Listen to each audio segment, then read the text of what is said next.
지난 주일에 우리 복음과 문화 시리즈 첫 번째로 종교개혁 499주년을 기념해서 복음과 하나님의 의에 대한 이야기를 나눴습니다. 가장 중요한 핵심적인 구절은 로마서 1장 17절 복음에는 하나님의 의가 나타나서 믿음으로 믿음에 이르게 하나니 기록된 바 오직 의는 믿음으로 말미암아 살리라함과 같으니라.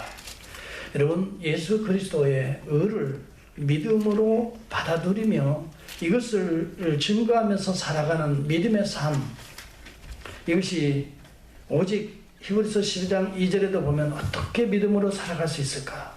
다 믿음으로 살고 싶지요. 우리도 그렇게 살아야 되지요. 또 염원하고 있어요. 그런데 잘 안 되지요. 히브리서 12장 2절은 해답을 우리에게 줍니다. 믿음의 주요 또 온전케 하신 이인 예수를 바라보자 그럽니다.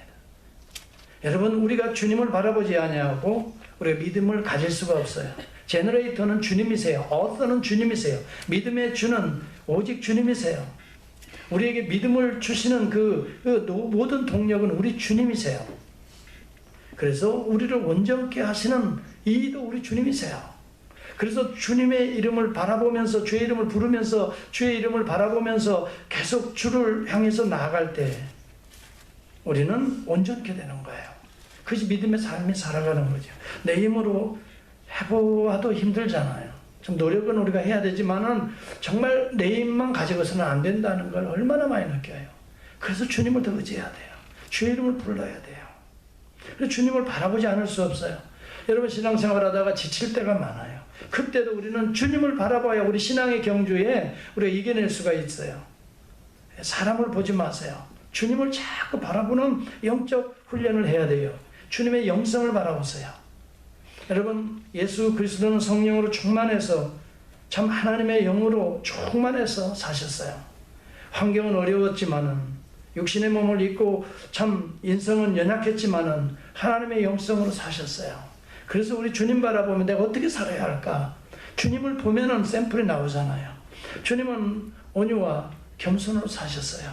어떻게 살아야 할까? 우리 주님을 바라보십시다. 주님의 인격성을 보세요. 이런 환경에서 어떻게 살아야 할까? 여러분, 현실을 보면서 여러분 현실에 매장되지 마세요. 주님을 또 봐야 돼요. 주님은 어떻게 이런 현실 속에 살아가시나? 주님의 충성을 바라보세요. 주님의 십자가를 바라보고 끝까지 하나님의 사명을 감당했던 주님을 바라보면 우리는 그렇지. 언제든지 주님을 통해서 우리는 교정받을 수가 있어요. 그래서 우리의 믿음이 온전케 되어가는 거죠. 우리 주님의 십자가 위에서 우리는 모든 것이 다 주님의 모습이 다 드러나요. 주님의 십자가는 하나님의 지극한 사랑의 삶을 보여주잖아요. 지극한 헌신을 보여주잖아요. 여러분, 용서와 화목을 보여주잖아요. 그러므로 이루어지는 것은 거룩함이라 그랬어요. 그래서 히브리서 12장 14절에 모든 사람으로 더불어 화평함과 거룩함을 좇으라. 이것이 없이는 아무도 주를 보지 못하리라. 주를 만나는 자는 우리 안에 화목의 역사가 일어나고 또 거룩함의 은혜가 임하게 되는 거지요.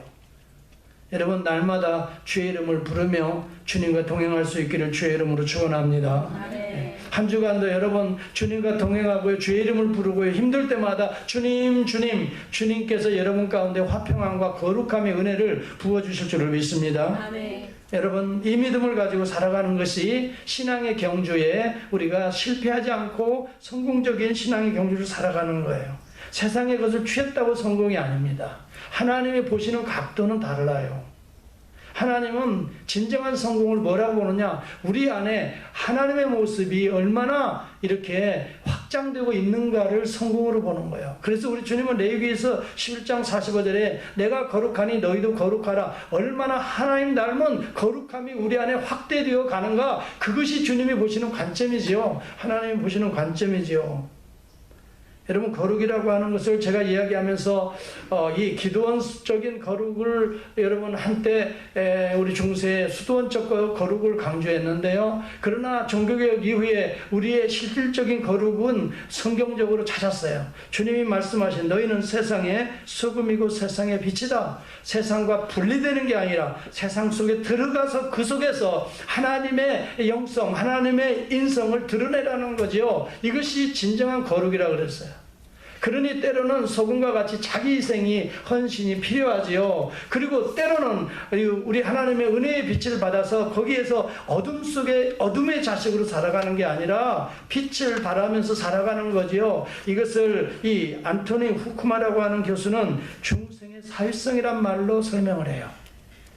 다시 말하면 우리가 거듭나서 천국 간다가 신앙의 끝이 아니다는 거예요. 우리가 예수 믿고 구원받았다, 이게 끝이 아니라는 거예요. 이것은 시작이라는 거예요. 그래서 so what? 그래서 어떻게 하느냐 이거예요. 이 거듭난 중생 한 자는 사회 속에, 세상 속에 들어가서 그 거듭난 은혜의 빛을 발할 수밖에 없다는 거죠. 그래서 이걸 중생의 사회성, 소셜라이제이션 하고 리제너레이션이라 이렇게 한 챕터를 가지고 설명을 하고 있어요. 여러분, 정말 거듭난 성도가 가는 곳, 앉은 자리가 거듭나는 장소가 되는 줄을 믿습니다.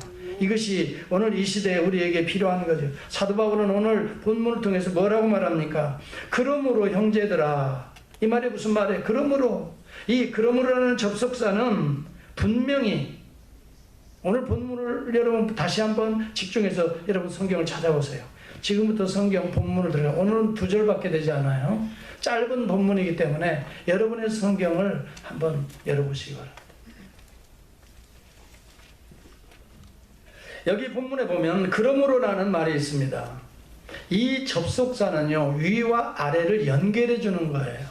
그러므로 형제들아, 내가 하나님의 모든 자비하심으로 너희를 권하노니 너희 몸을 하나님 앞에 거룩한 산 제물로 드리라. 이는 너희의 드릴 영적 예배니라 라고 말합니다. 그러므로라는 말은 뭐예요?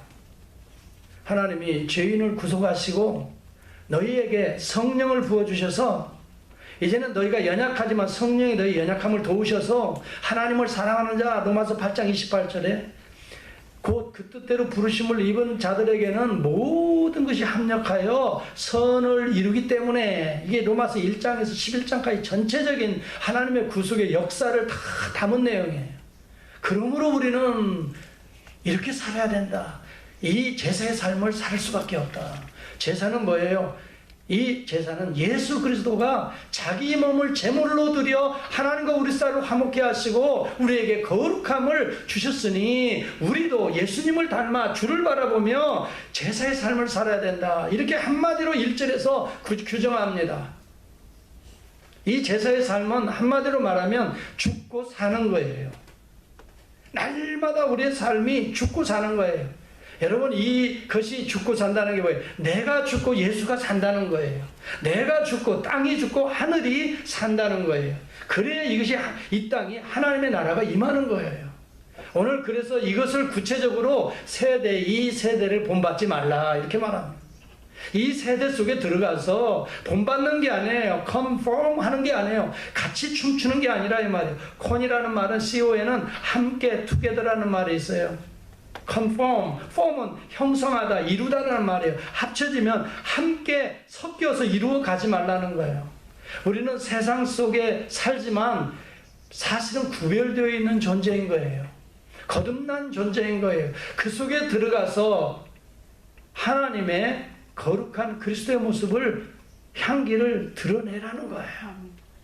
이것이 바로 너희는 이 세대를 본받지 말고 거룩한 산 제사를 드리라는 이런 핵심적인 내용들이 이 문화적인 측면에서 소개해주고 있는 것이 2절인 거예요. 그래서 복음과 문화지요. 복음은 문화 속에 역사하는 거예요. 트랜스포밍 하는 거예요.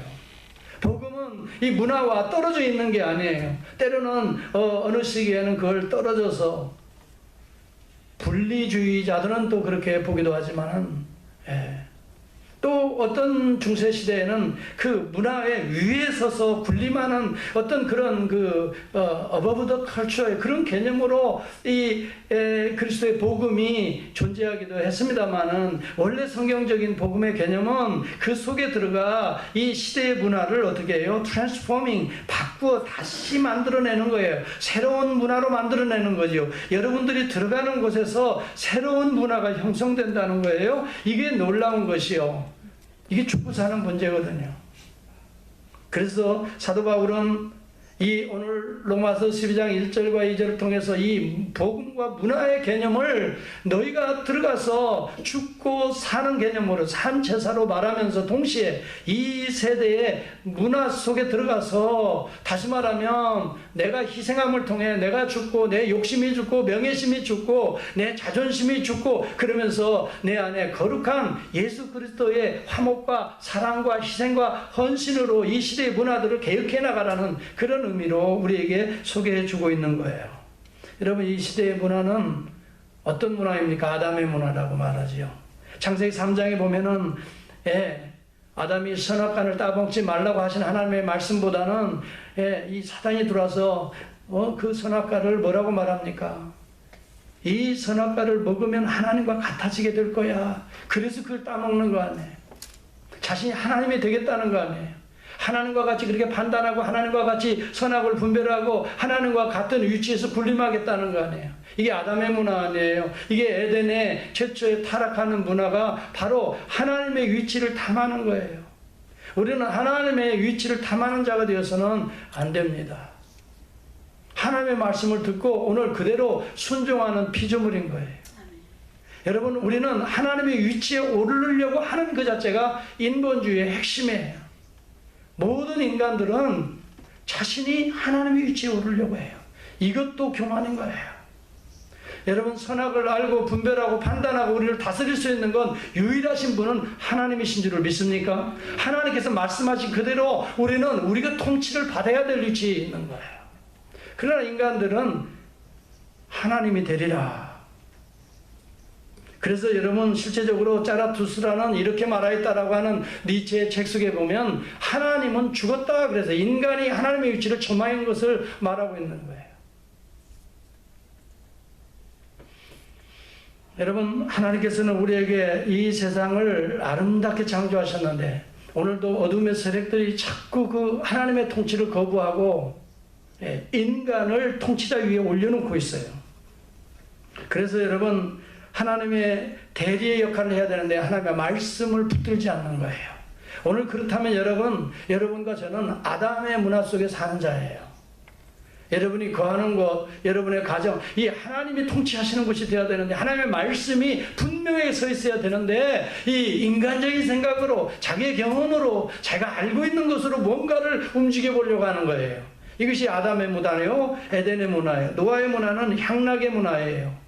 6장 2절에 보면은 하나님의 아들들이 사람의 딸들과 그 아름다움을 보고 자기들이 좋아하는 대로, 자기 눈에 보이는 대로 자기의 아내를 삼는 거예요. 이 향락의 문화예요. 노아의 문화는 음란의 문화예요. 육체의 문화라고도 말합니다. 그래서 로마서 1장에는 그런 문화들이 계속해서 어떻게 소개되느냐, 서로 향하여 음욕이 불릴 듯하며, 로마서 1장 26, 27절에 보면 남자가 남자로 더불어 부끄러운 일을 행하여 저희의 그릇됨에 상당한 보응을 그 자신에게 받았느니라. 동성애의 문화로까지 이렇게 번지고 있잖아요. 이것이 오늘 노아의 문화예요. 노아 시대의 문화가 그런 시대의 문화예요. 그래서 우리 주님께서 말씀하시기를 인자에 다시 올 때에는 노아의 시대와 같을 것이다 라고 말하고 있어요. 이 시대는 정말 종말 중에도 종말이에요.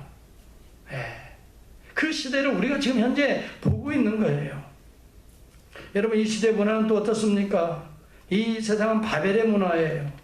창세기 11장에 보니까 4절에 보면, 자, 우리가 말하되어 우리가 성과 대를 쌓아 권력을 쌓아보겠다는 거예요. 성과 대를 쌓아서 이 꼭대기를 하늘에 닿게 하여 하나님을 향하여 도전하는 것입니다. 또 자기의 힘과 권력, 자본과 정치적인 권력이 이제 같이 연결이 되는 거죠.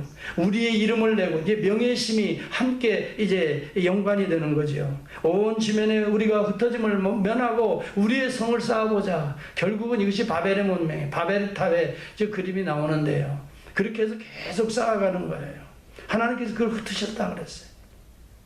여러분, 바벨의 문명의 바벨 문화의 특징 중에 하나는 여러분 권력과 힘과 정치와 여러분 자본, 그 다음에 종교가 섞여져 있는 것을 보게 되는 거예요. 오늘 이 시대예요.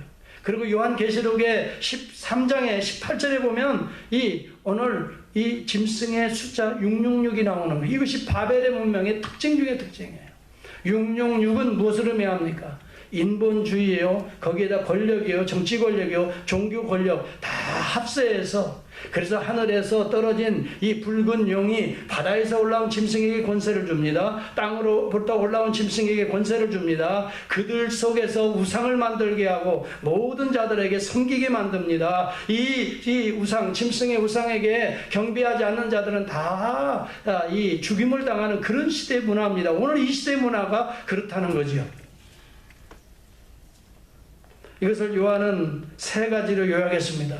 이것이 요한복음 1장, 요한1서 2장 16절입니다. 이는 세상의 모든 것이 세 가지로 요약을 했습니다. 육신의 정욕과 안목의 정욕과 이생의 자랑이니 다 아버지께로 쫓아온 것이 아니요 세상으로 쫓아온 것이라. 여러분, 이것이 이 세대의 모습들이에요. 세상을 살아가면서 육체의 향락, 쾌락을 위해서 음란하게 여러분 노아의 시대와 같이 그런 시대의 특징이 오늘날 두드러지고 있고요. 안목의 정이 눈에 보이는 대로 여러분 육체적인 그런 여러분 세상적인 돈, 물질을 중심으로 황금, 이 숭배 사상으로 오늘 이 시대가 형성이 되어가고 있고, 여러분 전부 다 명예심, 이생의 자랑들, 자기 여러분 이번에 한국에 보면은 이 최순실 사태가 일어난 것이 저는 어찌 보면 이 세 가지가 결합되어서 일어나는 마지막의 모습들이 우리 한국 이런 시대에 터지고 있는 모습들이에요. 다 정치와 여러분 이 돈과 여러분 그 다음에 명예와 다 이런 것들이 연결되어서 심지어는 교육계까지 일어나는 모습들을 우리는 보고 있습니다. 제임스 몽고베르 목사는 이 세대의 특징을 특별히 네 가지로 요약을 했습니다. 첫째가 세속주의라고 해요. 세큘라리즘. 세속주의는 뭡니까? 이 세상의 모든 것이 최고의 가치가 있다라고 생각하고 이 세상의 모든 것을 추구하는 그 주의가 세속주의입니다. 알시스 블루 박사는 그런 얘기를 해요. 세속주의는 오직 지금만 주장한다 그랬어요. 그게 무슨 말이에요? 세속주의는 미래를 보지 않는다는 거예요. Now, here. 지금 현재 여기에서 이것만 추구한다는 거예요. Now, here. 거기에는 미래가 없다는 겁니다. 오늘 내가 좋으면 좋은 거예요. 앞으로 어떻게 될 것인가를 생각하지 않는 거예요. 이 자리에서 좋으면 행복하고 이 자리에서 영광 받으면 되는 거예요. 저 하늘을 생각하지 않는다는 거예요. 위를 보지 아니하고 미래를 보지 않는다는 거예요. 이것이 세속주의의 특징 중에 특징이라고 말해요. 저와 여러분은 천성을 향하여 가는 순례자인 걸 믿습니까? 나그네는 여기가 아닙니다. 미래인 것입니다. 그렇죠? 나그네는 여기에서 안주하고 이 세상에서 집을 짓고 사는 자들이 아니에요. 저 천성을 향하여 가는 자들이 나그네예요. 신앙인은 어떤 면에서 보면 나그네입니다. 그리고 미래를 봅니다. 더 나아가 하늘을 봅니다. 근데 세속주의는 뭡니까? 하늘을 차단했다고 그랬습니다. 하나님의 시각을 차단했습니다. 그 미래를 차단했습니다. 결국 여기와 이 땅에 갇힌 존재가 세속주의에 살아가는 인생의 모습이다. 이렇게 설명하고 있어요. 여러분, 인본주의가 두 번째 특징입니다. 인본주의의 특징은 내가 하나님과 같이 되리라 라고 하는 사상입니다. 이게 무슨 말입니까? 인본주의는 한마디로 말하면 내가 주인 되는 나의 삶 속에 하나님을 배제하는 걸 인본주의라고 말하는 거예요.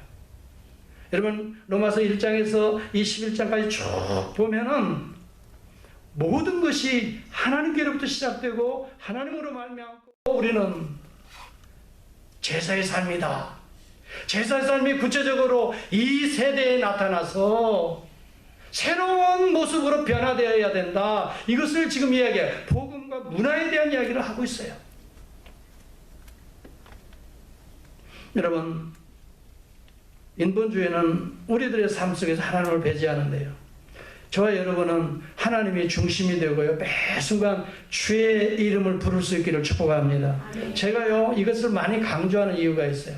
우리는 매 순간 조금만 마음의 여유를 두면요, 계속 세속주의, 인본주의가 그냥 급물살을 타고 우리를 정복합니다. 그러게 되어 있어요. 이 지금 눈에 보이는 이 시대가 그래요. 그래서 저는 항상 매 순간 내 안에 주의 이름을 부른다는 말이 얼마나 중요한가. 주의 이름을 부르는 자는 그 순간 구원을 얻으리라. 세속주의로부터, 욕심으로부터, 미움으로부터 그 순간 주의 이름을 부르는 순간 사랑으로 바뀔 줄을 믿습니다. 하여튼 우리의 삶에서 어떤 순간이든, 여러분의 가정에 가도 마찬가지예요. 이제 집에 오면 집은 좀 편하니까 마음대로 절대 아니에요. 그 속에서도 주의 이름을 부를 수 있기를 바랍니다. 항상 우리 주님이 주인이 되셔야 돼요. 주님이 통치하셔야 돼요.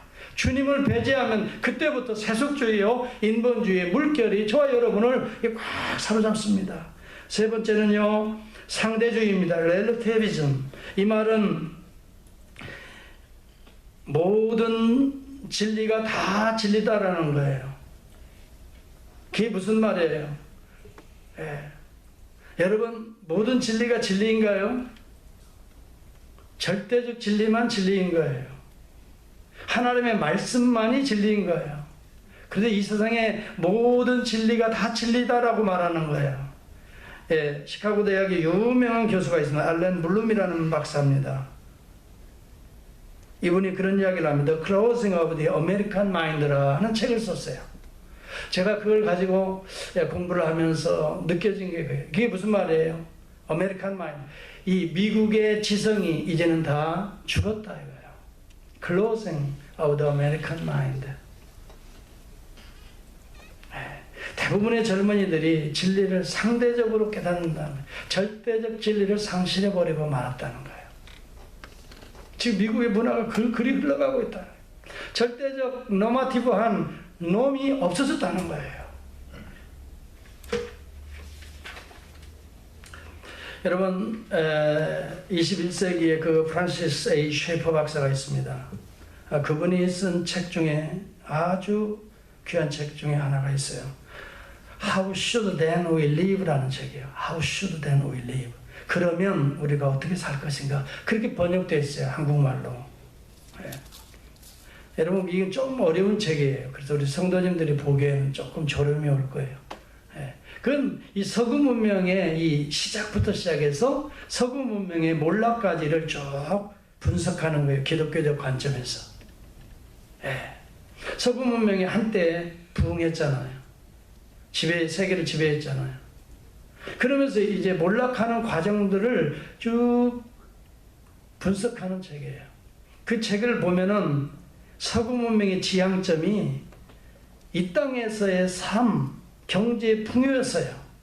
그렇지만은 결과적으로 인간의 욕심의 문제, 인간성, 인간의 문제에서 하나님을 배제해버리고 말았기 때문에 그러한 욕심들은 사실은 빈곤을 가져왔다라고 분석을 해요. 풍요가 아니라 빈곤을 가져온다는 거예요. 부익부 빈익빈 현상을 도처에 낳게 된다는 거예요. 그리고 폭력을 조장하게 되고 마침내는 상대주의에 빠지게 된다. 분석합니다. 근본적인 이유 중에 하나가 옳고 그름에 대한 이 캐논을 상실했다는 거예요. 옳고 그름에 대한, 다시 말하면 이 시대 문명이 무엇이 옳은가, 무엇이 그른가에 대한 기준을 상실했다는 거예요. 절대적 기준을 상실하니까 상대적 기준밖에 없다는 거예요. 그러니 상대적 기준은 사람들마다 자기가 좋아하는 지향하는 바에 따라 목적에 따라 전부 다 그룹들이 달라지는 거예요. 그래서 이 권력을 잡은 그룹들이 그 시대를 잡게 되는 거예요. 오늘 이 시대가 바로 그런 시대예요. 올바른 세계관을 형성하지 못했다는 거예요. 하나님의 말씀에 기초한, 하나님의 말씀에 사로잡힌 올바른 인생관, 세계관, 가치관을 상실해버리면 우리는 이 시대는 여러분 물질주의 시대가 될 수밖에 없고 전제주의나 독재주의나 여러분 실용주의나 공리주의에 빠질 수밖에 없다. 이것이 서구 문명의 특징 중에 특징이 된다라고 분석해내고 있어요. 여러분 이러한 세대 속에 우리는 어떠한 삶을 삽니까? 우리는 분명하게 말하는데 우리 시대, 우리 삶, 우리 미래의 규범은 분명한 규범은 하나님의 말씀이 되어야 됩니다. 절대적 진리는 하나님의 말씀. 이것이 조금 흔들어지면 계속해서 우리는 흔들릴 수밖에 없어요. 여러분, 여러분의 삶뿐만 아니라 교회도 마찬가지예요. 절대적 기준은 성경이 되어야 돼요. 하나님이 말씀하시는 말씀에 기초를 두지 아니하고 인간적인 꾀를 가지고 여러분 인도한다면 또 여러분들이 하나님의 말씀에 기준하지 않고 여러분들의 이 가치관, 세계관을 가지고 교회를 운영하려고 한다면 교회는 몰락할 수밖에 없다는 거예요. 이것이 역사가 주는 교훈이에요. 여러분의 인생이 하나님 안에서 부흥하고 진정한 가치와 삶을 살기 위해서는 매 순간 하나님의 말씀 앞에 여러분을 묵상할 수 있기를 주의 이름으로 축원합니다. 아멘. 제가 지난번 그 얘기를 수요예배 때 했나요? 새벽 기도 때 했는지 모르겠어요. 지난 주일에 했는지 모르겠어요. 말씀을 묵상하라 많이 하는데 이게 막연한 얘기로 들려요. 저는 그래서 좀 더 구체적인 얘기를 여러분에게 드리고 싶어요. 말씀을 묵상하라는 말은 말씀을 통해서 나를 묵상하라는 말이에요. 이게 무슨 말이에요? 말씀을 묵상하라는 말은 말씀을 통해서 나를 들여다보라는 거예요. 다시 말하면 내 속, 내 머릿속을 들여다보시고요. 이 말씀을 통해서 내 가슴에, 내 마음에 품고 있는 여러분의 마음과 감정을 들여다보세요. 만물이 그 말씀 앞에 드러난다고 그랬어요. 드러나지 않는 것은 하나도 없다고 그랬어요. 다시 말하면 모든 것을 분명하게 여러분들을 밝혀줄 수 있는 내용들은 성경에 다 있어요.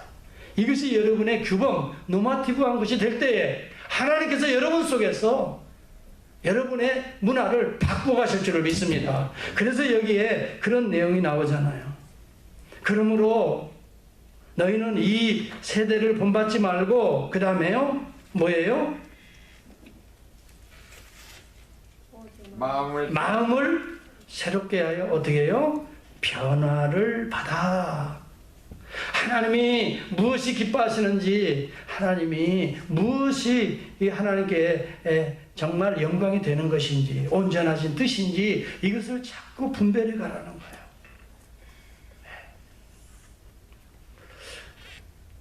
목사님, 저는 왜 안 변하는지 모르겠어요. 그렇게 묻는 분이 있어요. 10년, 20년 신앙생활을 해도요. 왜 이렇게 안 변하는지 모르겠어요. 그런데요, 말씀을 다른 사람에게 적용하는 사람은 변하지가 않아요. 네. 말씀을 나에게 묵상해서 나를 씹어먹는 사람, 아멘. 나를 계속 되새김질하면서 씹는 거예요. 이 말씀을 가지고 나를, 내 머리를 계속, 내 속에 들어있는 거, 내 감정 속에 들어있는 걸 계속. 이러한 자는 변하지 않을 수가 없어요. 만약 변하지 않는다면 성경이 거짓말하고 있는 겁니다. 반대로 말해서 변하지 않았다는 것은 말씀을 지식적으로만 생각했다는 거예요. 믿음이라고 하는 것은 지정의 온전한 영적인 어그리머니 믿음인 거예요. 머리로만 아는 것은 여러분 귀신들도 믿고 떤다 그랬어요. 귀신도 하나님이 한 분인 줄 알아요. 삼위일체를 믿는다니까요. 귀신도 삼위일체를 믿는데 사람들이 삼위일체도 안 믿어. 귀신도 믿는 삼위일체를 세상에. 하나님이 한 분이신 줄 믿고 두려워 떤다 그랬어요. 근데 그 믿음은 false faith. 머리로는 아는데 전혀 감정과 손이 움직이지 않아요. 믿는 대로 따라가지 않는다는 거예요. 하나님을 경배하지 않는다는 거예요. 자기의 길을 간다는 거예요. 이건 믿음이 아니죠. 이건 false faith이에요. 참다운 믿음은 내가 아는 대로 내 가슴에 품고 그 열망으로 움직이며 그 열망으로 따라서 살아가는 것, 이것이 saving faith인 줄 믿는 줄을 저는 믿습니다. 여러분에게 부디 이 믿음을 달라고, 이 은혜를 달라고 기도하셔야 돼요.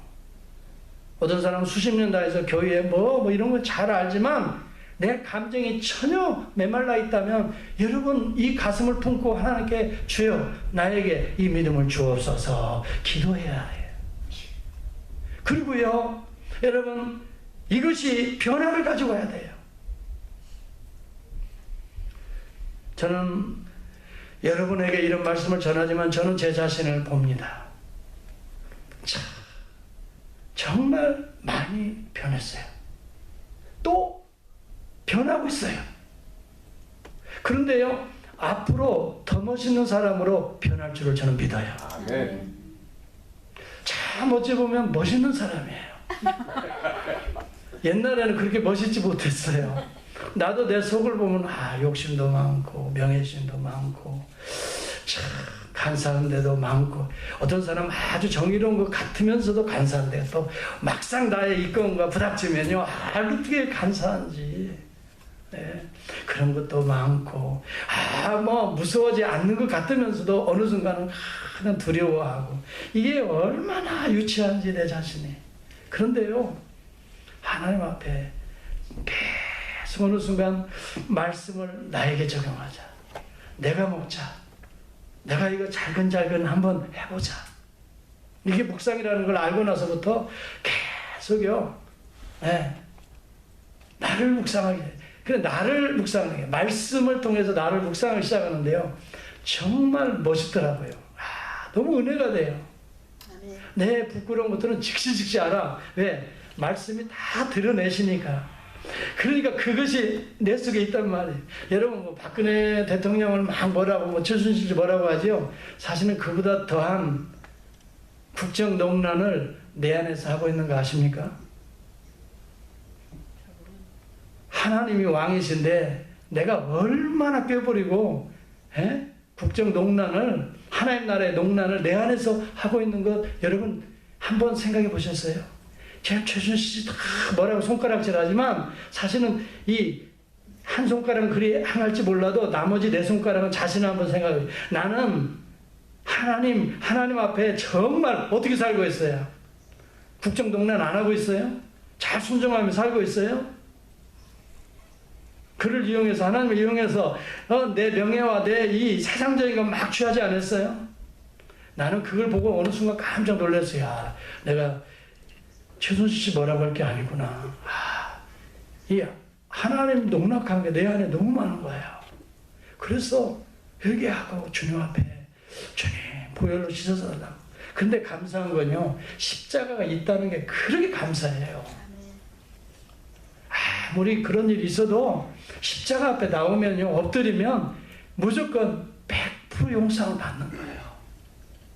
그 순간 깨끗이 씻어지는 거예요.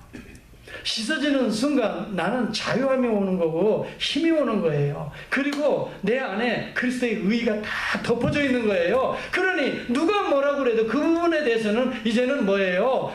당당해지는 거예요. 여러분 내 심령에 예수 안에서 십자가 보혈을 씻고 거룩해진 자는 정죄할 수 있어요 없어요? 정죄할 수 없다라고 말을 해요. 이게 로마서 8장 1절에 말해요. 그런즉 그리스도 안에 있는 자들은 결코 정죄 받을 수가 없나니.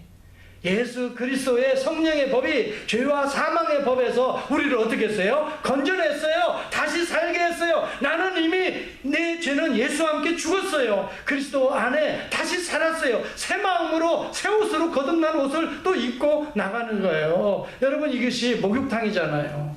십자가 앞에서 우리 교회는 목욕탕이 될 수 있기를 바랍니다. 아멘. 저와 여러분이 입고 온 옷들, 내 마음에 있는 모습들, 여러분, 주님 앞에 자기의 의를 드러내는 자일수록 죄인입니다. 자기의 부끄러움을 드러내고 그리스도의 은혜, 하나님의 옷, 의의 옷을 덧입는 자가 복 있는 자인 줄을 믿습니다. 아멘. 여러분, 결코 이 세대의 문화에 따라가지 마세요. 본받지 말라. conform. 다시 말하면 함께 춤추지 말라는 거예요. 함께 짝하지 말라는 거예요. 우리의 신랑은 오직 주 예수 그리스도예요. 주님과 짝하여 주님과 여러분 동행할 수 있기를 축복합니다. 아멘. 레위기서 19장 19절에는 섞어 짜지 말라고 그랬어요. 섞어 뿌리지 말라고 그랬어요. 다른 종자와 교합시키지도 말라고 그랬어요. 내 밭에 두 종자를 섞어 뿌리지 말라고 그랬어요. 두 재료를 직조한 옷을 입지 말라고 그랬어요. 이 말씀이 하나의 비유적이지만은 그때 당시는 율법으로 되었기 때문에 실제적으로 두 종류를 섞어 뿌리지도 않았고 두 종류를 섞어 짠 옷을 입지도 않았어요. 그리고 그들은 두 종류를 교합시키지도 않았어요. 구약의 율법은 하나의 상징성을 갖고 있어요. 그리스도 안에서 세상 문화와 착하지 말라고 하는 상징적 교훈이었어요. 어느 장로님이 간증을 하더라고요. 내 집에 쪽파를 심었는데 듬성듬성 이 쑥갓이 나길래 야, 이 쪽파도 자라고 쑥갓도 나오면 좋겠다. 그래서 같이 계속 물 주면서 자라게 했더니 나중에는 하나도 다 못 먹게 된다 이거야. 여러분, 우리 그리스도인들 거듭난 사람들은요, 회색지대가 사실 없습니다. 연옥이라는 게 있는 게 아니에요. 천국 아니면 지옥인 거예요. 생명 아니면 멸망이에요. 중간지대가 없어요. 여러분의 죽으면 영혼이 중간지대에 떠돌아다니지 않아요. 천국 아니면 지옥이에요. 그리스도의 이 하나님의 의를 입지 않는 한 지옥이에요. 지옥 황별이에요. 성경이 분명하게 얘기하고 있어요. 그래서 섞어 짜지 말라는 거예요. 출애굽한 백성들에게 당부하는 말씀들이 레위기서 18장 3절에 나옵니다. 애굽 땅의 풍속도 좇지 말고 또 너희들가 이제 가나안 땅으로 인도될 터인데 가나안 땅의 풍속과 규례도 따르지 말고 섞어 짜지 말라는. 그리고 난 다음에 19장에 이 비유들이 나오는 거예요. 실제적으로. 그러면서 말하기를 너희는 나의 법도를 좇으며 나의 규례를 지키고 그대로 행하라. 여러분, 우리의 놈, 다시 말하면 우리 규범, 우리가 지켜야 될 이런 분명한 캐논이 있어요. 우리는 이것은 하나님의 말씀이에요. 하나님의 말씀대로만 여러분 좇고 그것을 붙들고 거기에 해답이 다 있어요. 성경에 해답이 다 있다는 걸 믿으시면 아멘 합시다. 아멘. 그러니까 사실 성경을 많이 묵상하면 해답이 다 나와 있어요. 다 드러내고 있어요. 히브리서 4장 12절을 여러분 빨리 찾아보시기 바랍니다. 히브리서 4장 11절이에요.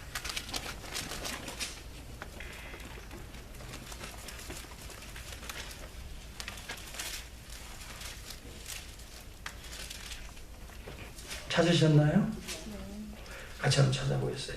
시작. 하나님의 말씀은 살았고 운동력이 있어 좌우의 날선 어떤 검보다 예리하여 혼과 영과 및 관절과 골수를 찔러 쪼개기까지 하며 또 마음의 생각과 뜻을 성경을 보면 다 감찰할 수 있어요. 그 다음에 지으신 것이 하나라도 그 앞에 나타나지 않음이 없고 오직 만물이 우리를 상관하시는 자의 눈앞에 벌거벗은 것 같이 드러나니. 이 시대의 문화가요, 성경에 벌거벗은 것 같이 다 기록되어 있어요. 다 드러나게 되어 있어요. 우리의 심령까지 다 드러나요. 그렇기 때문에 성경을 계속 붙들고 말씀을 순종하고 말씀을 들을 때에 이 말씀을 내가 아멘, 아멘으로 받아 먹을 때에 여러분 분명하게 세상의 문화를 따라갈 수가 없어요. 하나님 기뻐하시면 좀 갈 수밖에 없어요. 성령이 우리 연약함을 도우시고 말할 수 없는 탄식으로 우리를 위해 성령이 계속해서 기도하고 계시고, 그래서 하나님을 사랑하는 자, 곧 그 뜻대로 부르심을 입은 자들에게는 모든 것이 합력하여 선을 이룰 수밖에 없는 거예요. 이런 믿음의 정도의 길을 갈 수 있는 저와 여러분이 될 수 있기를 바랍니다. 마틴 루터, 존 칼뱅 이런 사람들은 이런 이야기를 합니다. 한 손에는 뭐예요?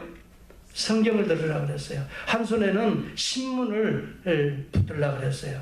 이 말은 신문은 이 세대의 문화입니다. 그 대신 하고 이 하나님의 말씀으로 트랜스포밍 하라는 거예요. 이 시대의 문화를. 거기에 따라가는 자가 아니에요. 거기에 춤추는 자가 아니에요. 여러분, 요즘 신문이 손 안에 있잖아요. 핸드폰 안에 다 있잖아요. 그래서 매번 거기에 묶여 사는 사람이 있어요. 그냥 우아래로 이렇게 하면서 계속 아주 그냥 다 세상은 바삭이 하는데요. 하나님의 말씀을 더 깊이 여러분 묵상할 수 있기를 축원합니다. 하나님의 말씀을 계속 묵상하고 나를 차근차근 묵상해서 심으세요. 그리고 이 세대를 바라보면서 해석해내세요. 내가 이런 세상 속에 어떻게 살아야 될 것인가? 그러면 우리는 어떻게 살 것인가? What should then I live?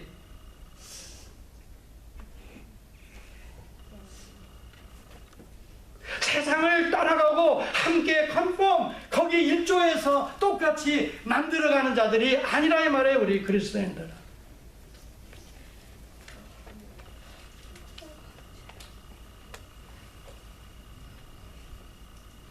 다니엘서 보면은 아주 놀라운 예가 하나 나와요. 느부갓네살 왕이 어느 날 꿈을 꿔요. 큰 나무가 있어 열매가 막 풍성해요.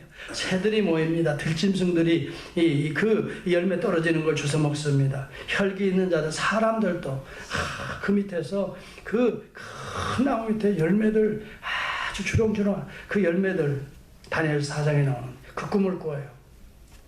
그러면서 그런 고백에, 이 큰 바벨론 내가 능력과 권세로 건설해서 나의 도성을 삼고 이것으로 내 위엄과 영광을 나타낸 게 아니냐. 그러면서 자신을 아주 느부갓네살 왕이 아주 최고가 된 것처럼, 그런데 갑자기 하늘에서 음성이 들립니다. 느부갓네살아, 내가 내게 말하노니 나라의 위가 내게서 떠났느니라. 내가 사람에게서 쫓겨나서 들짐승과 함께 거하며 소처럼 풀을 먹을 것이요. 근데 그 꿈에 한 순찰자 거룩한 자가 나타나서 그 나무를 베어버리는 그 꿈을 꿉니다. 여러분, 이것은 무엇을 상징합니까? 세상의 권세와 영광과 명예를 자기의 것으로 알고 이것을 즐기며 내 영광이 이렇게, 그것을 성공이라고 알아요. 하나님은 그것을 잘라버린다 이 말이에요. 그리고 그를 어떤 존재가 되겠냐면 들짐승과 같이 살게 해요. 짐승이 되어버리게 돼요. 7년을 그렇게 해요. 이게 무슨 그림일까요, 이게?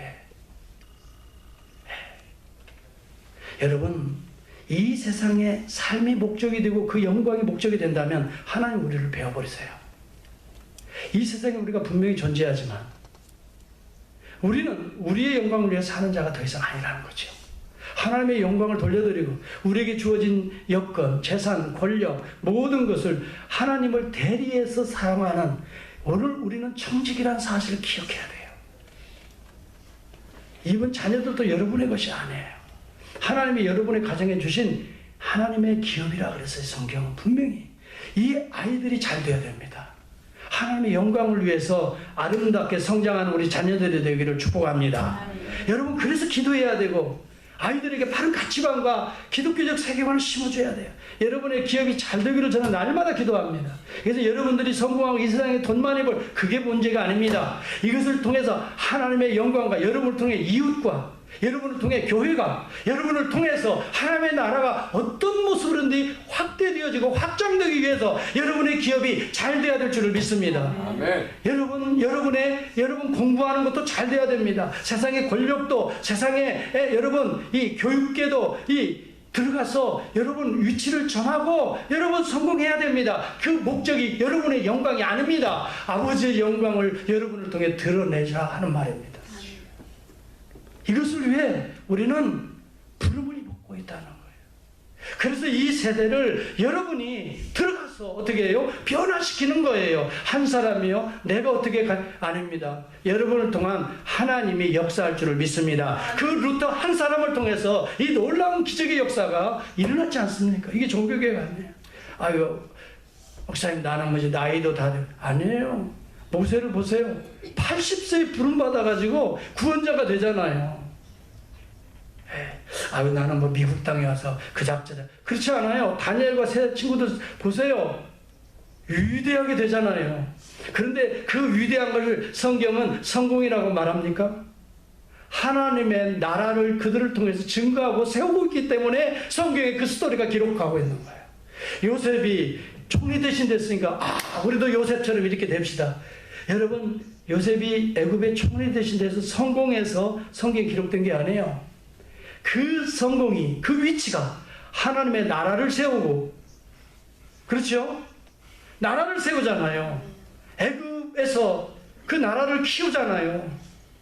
고센 땅에서 이스라엘 민족이 200만을 키우는 그 거점이 되잖아요. 이거 하나님의 나라를 애굽에 심잖아요. 양육하잖아요. 때가 되어서 하나님의 약속의 땅으로 어떻게 해요?